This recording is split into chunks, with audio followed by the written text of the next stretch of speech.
Waste చేస్తూ ఉన్నాం. అమ్మకి ఏదైనా ఇన్ఫర్మేషన్ చేయాలన్నా కూడా ఏమైపోయింది, సెల్ ఫోన్ ద్వారా బద్దకస్తులం తయారవుతున్నాం. బ్రెయిన్ ఒబెసిటీ వచ్చేస్తుంది, మెంటల్ ఒబెసిటీ కూడా వచ్చేస్తుంది. ఈ రూమ్ నుంచి ఆ రూమ్కి వెళ్ళాలంటే ఏం చేస్తాం, I'm hungry come to me అని మెసేజ్ పెడతాం. అవునా? మీరు ఎవరికైనా ఫేస్బుక్ అకౌంట్ ఉందా?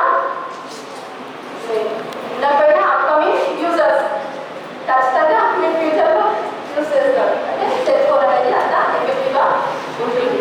కాబట్టి ఏదైనా కూడా జిమ్ ఇష్టం అని చెప్పి ఏం చేస్తాం, మనం జిమ్ కొత్త టైం కేటాయిస్తామా, రోజంతా కేటాయిస్తామా? చెప్పండి. జిమ్కి కొత్త టైం కేటాయిస్తామా, రోజంతా కేటాయిస్తామా?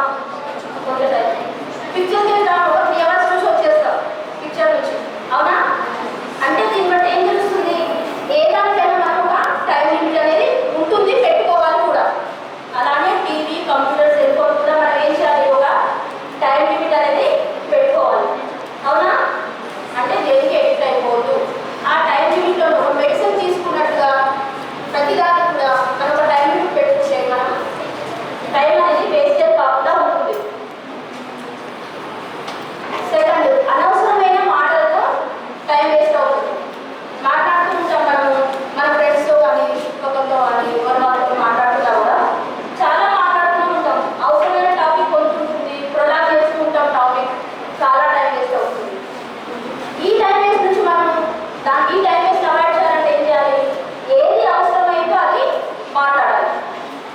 అవసరమైన విషయాన్ని మనము మాట్లాడాలి, అనవసరమైన విషయాన్ని మనము మాట్లాడాలి.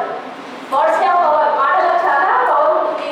మనం ఏది మాట్లాడినప్పుడు రిలేషన్స్ కూడా దెబ్బతినే అవకాశం ఉంటుంది. టైం ఒకటే వేస్టేజ్ కాదు, రిలేషన్స్ కూడా పాడయ్యే అవకాశం ఉంటుంది. కాబట్టి సో యూజ్ ఇట్ కేర్ఫుల్లీ. వర్డ్స్ని కేర్ఫుల్గా యూజ్ చేయాలి, అవసరమైన మాటలే మాట్లాడాలి.